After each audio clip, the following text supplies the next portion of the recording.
खुलुमबाय गिबियावनो बड'लेण्ड निउज 24 निफ्राय नोंथांमोननो अननाय सिबिनायखौ जासिग्रोबाय।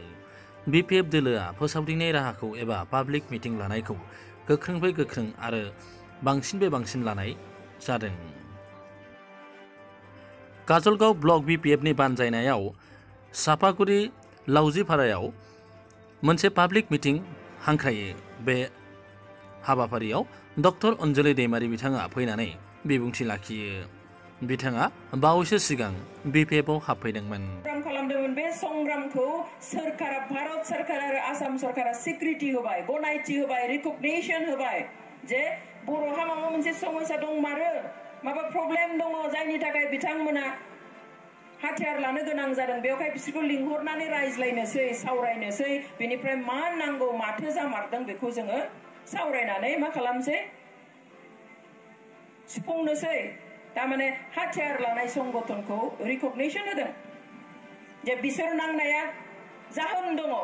ओरैनो मानसि हामला खालामनो बिसोर ओंखाराखै, ओरैनो हाथियार आखायाव लायाखै। खारन हाथियारखौ सोरबा रंजानानै लानो हायो नामा आखायाव?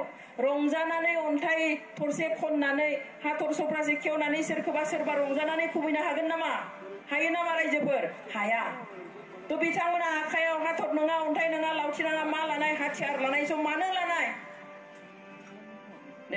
गावनि बर' हारिखौ अननानै, गावनि बिमाखौ अननानै, गावनि जिउखौ नेहाथ खालामनानै बिथांमोना मिन्थिगौ जायहा हाथियार दैयो बे हाथियारा गावनियावबो मालाबा हाबो।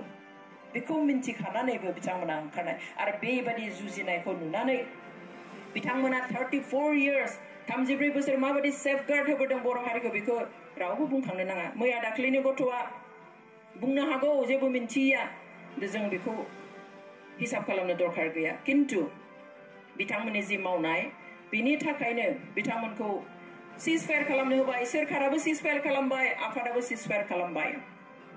आरो आफाद गावनायनि खोथाखौ जोङो बारा बुंनो जेबो गोनांथि गैया।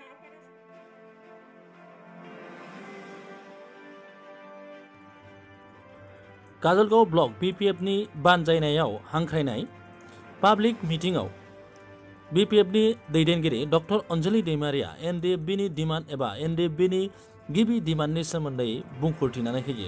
ओरैबायदि फाइनेल मेमोरेन्डाम होबाय, जाय मेमोरेन्डामनि 1 नम्बराव सेपारेट स्टेट बिनाय लिरनाय दङमोन।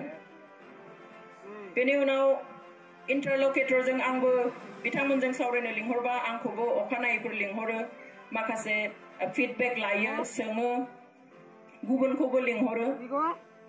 तो बेबादियावहाय बे सेपारेट स्टेटखौ सेन्ट्रेलहा दायो स्ट्रेटेजि गैथ'वा बिदि होननानैहाय बेखौ दोनथ'दों। किन्तु बिनि उननि माखासे जिनि कन्डिशनफोर, माबा आयदाफोर, दफाफोर बेखिनिया जोबोद गोजौनिमोन। आं बाखि दफाफोरखौ बुंला, आं मोनसेल' बुंनो नागिरदों। दिनै पिस एकर्ड जाबायब्ला दिनै माने जोंनि गेजेराव पिस फैयाखसै। नोंथां आरो आंहा सान्थि मोनैया आलादा खोथा। जायफोरजों सुक्ति खालामबाय NDFBफोरजों दिनै बिथांमोना मानो सान्थियाव गैया?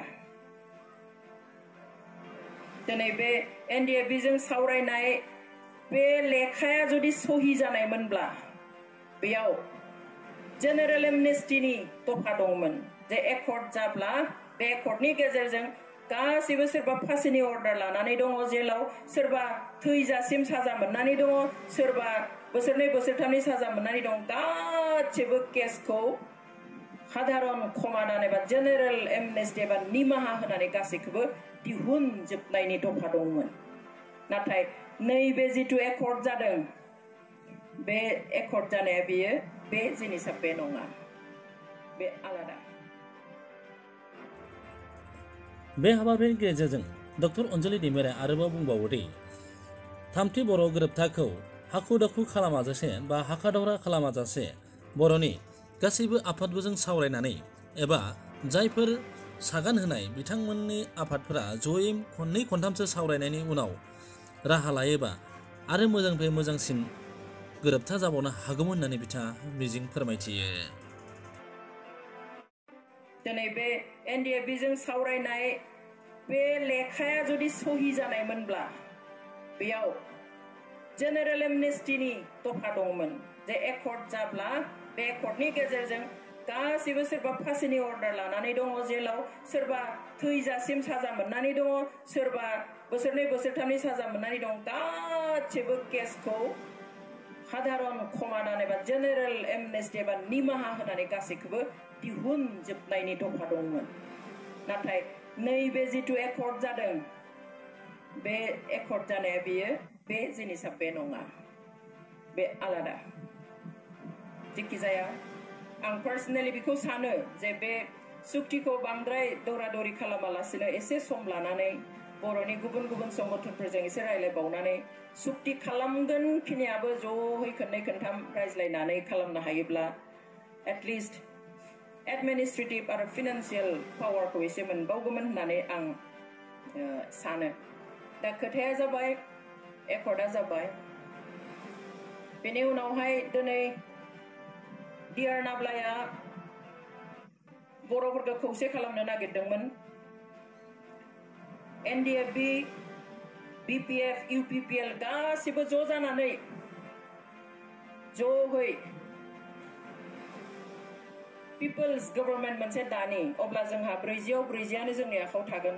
क'क्राझार समस्ति एमपिआ गोमानाया बेबो आखायाव फैफिनगोन। बेबादि साननानैहाय बिथाङा बर' हारिखौ आं खौसे खालामनो हायागौमानि आं रावनिबो बिथिङावबो थाङा आं आर'नाइबो गाननानै बिथाङा सानसेबो ओंखाराखै, जदिउ बिथाङा 28 सम बाहेराव दङमोन।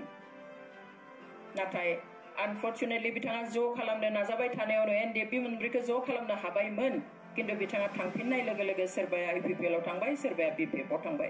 बेखौ आरो जों दा बुंनांगौ जेबो गैला। जिबादि दा बाहेराव हावा माने जिबादि खोथाफोरखौ दावराव खालामदों, आसलथे खालामनांगौ नङामोन। बे हाबाफारियावनो बिपिएफनि दैदेनगिरि डक्टर अन्जलि दैमारिया काजलगाव बियाबनि बिजाथि पानिराम ब्रह्मनो भट होनानै देरहाहोनो एबा बिपिएफखौ देरहाहोनो खावलायो। बेवहाय बेबादि गुलाय गुजानिफ्राय गोजानाव थानानैहाय जोंहा जि थांखि बे थांखियाव थांनो जों मोजाङै खामानि मावनो आवगायलांनो हागोन। आरो जेराव थायो जों दिदोमहै थानानैनो नोंथांमोना बिपिएफखौनो फैगौ बिसायख'थियाव पानिराम बिथांनो गाजा गोमजायै बयबो नोंथांमोना बेयाव जेसेबां दङ भट होजोब्बाय आरो नोंथांमोननि न'खरफोरनि गोजानाव थानाय आलासि बेफोर गासैखौबो बिपिएफ हान्जानि थाखाय भट होनो खावलायहरनो थाखाय आं नोंथांमोनखौ बयखौबो खावलायबाय, आइ आफा आबौ आदा नोंथांमोनखौ। आरो जोङो मोजां भटआवहाय देरहाहोनानै खनसेबाव थारैनो सुबुं सिबिनायनि थांखिजों बिटिसिखौ दैदेननो हागोन बेखौनो आसा खालामनानै नोंथांमोननो बयनोबो आंनि गोरबोनिफ्राय खुलुमनाय, अननाय आरो गाहाम हामलायथि बावहरबाय। जों ज'है देरहानाय समाव लोगो मोनलायगोन होनना आसा खालामनानै आंनि बिबुंथिखौ एसेयावनो फोजोबबाय। गोजोन्थों। मख'नो गोनांदि बिपिएफ दोलोनि दैदेनगिरि डक्टर अन्जलि दैमारिया चिरां जिल्लानि गुबुन गुबुन जायगायाव थांनानै बिपिएफ दोलोखौनो देरहाहोनांगौ एबा बिपिएफनि बिजाथिफोरखौनो देरहानांगौ होननानै खावलायो। रादाबा एसेनोसै। नोंथांमोना बड'लेण्ड निउस 24 खौ मोजां मोनोब्ला साबस्क्राइब खालाम, लाइक खालाम आरो शेयार खालामनो दाबाव। गोजोन्थों।